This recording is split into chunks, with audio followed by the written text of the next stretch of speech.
Okay, picture this. You're having a perfectly fine day. Nothing is particularly wrong. Nothing's on fire. And then, out of absolutely nowhere, your brain produces something like, you're falling behind. Or, this isn't going to work anyway. What's the point? Or, everyone else has figured this out and you're the one who hasn't. It usually arrives with zero evidence, but total certainty. It doesn't knock, it doesn't present a case. It just shows up already dressed as a fact in your own voice. So you believe it, not because it's convincing, but because it's familiar. It sounds like you. So you assume it is you. And that's where the damage happens because you don't argue with it. You barely even clock it as a thought. So today we're pulling that apart because your brain is lying to you, my friend. And once you see how, it starts losing its grip. Ready? Let's dive in. Hey, I'm Noemi, former queen of bad habits and corporate go-getter turned well-being coach and personal growth junkie. And in a world full of overwhelming wellness advice, we're here to cut through the noise. This is your space to master healthy habits, transform your mindset, own your well-being, and design a life you love on your terms. We're ditching the highlight reels and embracing the whole messy, imperfect journey towards becoming our absolute best selves. You're the author of your own story. So are you ready to write the next chapter? Let's go, and welcome to Unwritten Potential.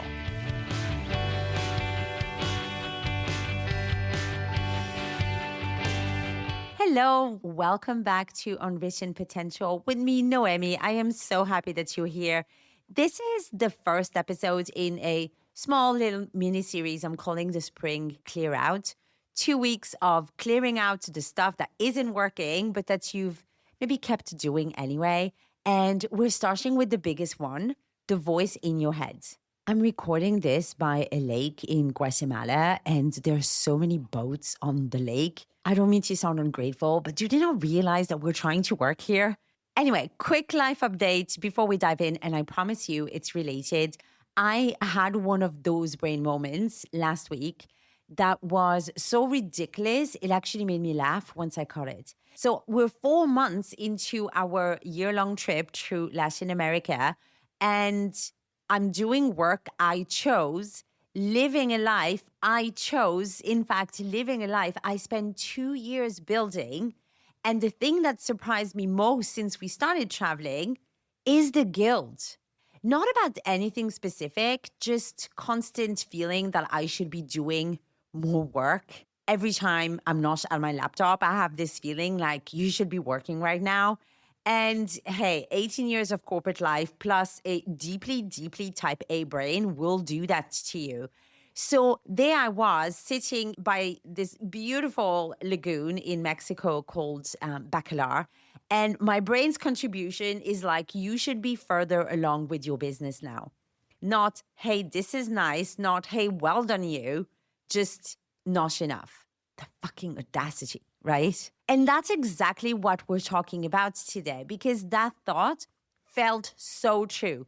It felt like an honest assessment, but it wasn't. It was just my brain running a pattern. And I nearly let it ruin a perfectly beautiful afternoon, again, by a beautiful lagoon. Now, I'm not trying to get you to feel sorry for me. Life is good, right? So back to you. And here's a number for you. We have roughly 6,000 thoughts a day. That comes from a neuroscience team at Queen's University in Canada. The exact number is debated, but the number isn't really the problem here, right? The problem is how many of those 6,000 thoughts are running completely unchecked. Not the harmless ones, right? That's not what we're talking about. The ones we're talking about are the ones that arrive disguised as truth and quietly fucking up your mood, your confidence, your afternoon. In 1980, a psychiatrist called David Burns identified and cataloged what he called cognitive distortions. These are the specific, predictable ways your brain lies to you. And once you can stop them, they start losing their grip. So I'm going to give you the 4 that would run and ruin my life if I let them. And they're very, very common, and you might recognize them for you too. Number 1, all or nothing thinking. This is the one that gets me on work days. I either had a productive morning or a completely wasted one. The workout was either great or it was pointless. Like, there's no middle ground. This is the engine behind every fuck it, I wasted the morning anyway, so the day is a total write-off. Your brain offers 2 categories, either flawless or failure. And because it sounds so clean, so logical, you don't even think to question it. Number 2, catastrophizing. That's my personal favorite. And by favorite here, I mean the one that loves ruining a good night's sleep. Usually it happens at, midnight, 1 a.m. One thing goes wrong and your brain fast forwards to the worst possible outcome. Your boss doesn't reply to an email and suddenly you're getting fired. You skip 2 workouts and right away, okay, I'm letting myself go. A friend cancels plans, and then it must obviously mean that they hate you now. It feels like preparation, right? It feels responsible even, like you're preparing. It's neither. It's just worry pretending to be useful.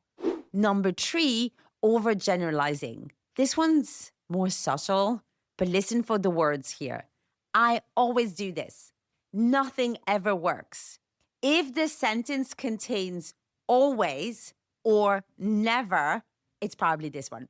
And number 4, labeling. This one's the fastest, which is what makes it so dangerous. Instead of, hey, I made a mistake, it's straight away, I'm a fucking mess. Instead of, I didn't follow through, straight away, it's, well, I'm just an unreliable person. Like, you take one behavior and upgrade it to your whole identity, and then you act accordingly because that's what unreliable people do, right? None of these are character flaws, obviously. They're glitches, your brain running patterns on autopilot while you assume you're thinking clearly. Now, here's what I find most useful about all of this, not the labels, but understanding where the glitch actually sits in the sequence. So a psychologist called Ellis, working around the same time as Burns, mapped it out. And his framework is called ABCDE. I know, psychologists are brilliant people, but apparently not known for their branding. But it's one of the most useful thinking tools I've ever come across. So stay with me. A is the activating event. So something happens. A cold email from your boss, the number on the scale, someone on Instagram who appears to have the exact life you want. That's A, the activating event. B is the belief. Your brain tells a story about it. They don't respect me. I'm a failure. Everyone's ahead of me. This part happens so fast, you rarely even notice it as a separate step. C is the consequence. You spiral, or you eat the thing, or you scrap the plans. You spend the whole afternoon in a mood you can't even trace back to anything specific because you've already forgotten the thought that triggered it. Most of us live entirely in A to C. Something happens, we feel terrible, and we assume the feeling is the correct response. We never examine the belief because it didn't arrive as a belief. It arrived as a fact. D is where it gets interesting. D is for disputing. You catch the story and you actually question it. Is this true? Is this definitely true? Is there another explanation that doesn't involve me being fundamentally behind on life? Basically, show me the receipts, honey. And I want to be really clear here. This isn't just positive thinking. I'm not suggesting you look at a nasty email and think, oh, what a gift. What I'm saying is that the space between something happening and your reaction to it is the most important space you have. And most of the time, you don't even know it exists. E is the new effect. What happens when you replace the distortion with something more accurate? Not cheerful, you're not gaslighting yourself here, but accurate. So here's your experiment for this week. And it's simple, maybe deceptively simple. When a thought shows up that makes you feel like shit, pause. Don't fight it. Don't try to be positive. Just get curious. Ask yourself, which one is this? All or nothing? Am I catastrophizing? Am I overgeneralizing? Is this a label I have stuck on myself? Then name it. That's the whole exercise. Literally say it in your head. That's catastrophizing, or that's all or nothing. Because the moment you name a pattern, it stops being the truth about your life. And it becomes, hey, that's just a thing that my brain does sometimes. And that shift, small as it sounds, is the difference between a life spent reacting to every thought your brain throws at you and a life where you actually get to choose what you believe about yourself. I spent years believing my thoughts were accurate progress reports on who I was and how things were going. They weren't. They were, at best, a running commentary from a nervous system that cannot tell the difference between a genuine threat and a bad email. It's working exactly as designed. The design is just spectacularly outdated. You don't need to fix your thinking. You just need to stop believing all of it. Thank you so much for being here with me today, my friends. This is the first episode in the mini spring clear out series. So make sure you're subscribed before next week. And if you're not subscribed yet, head to unwrittenpotential.com for the newsletter and the podcast. Take care of yourself, sending you much love from Guatemala, and I will see you next week. Bye.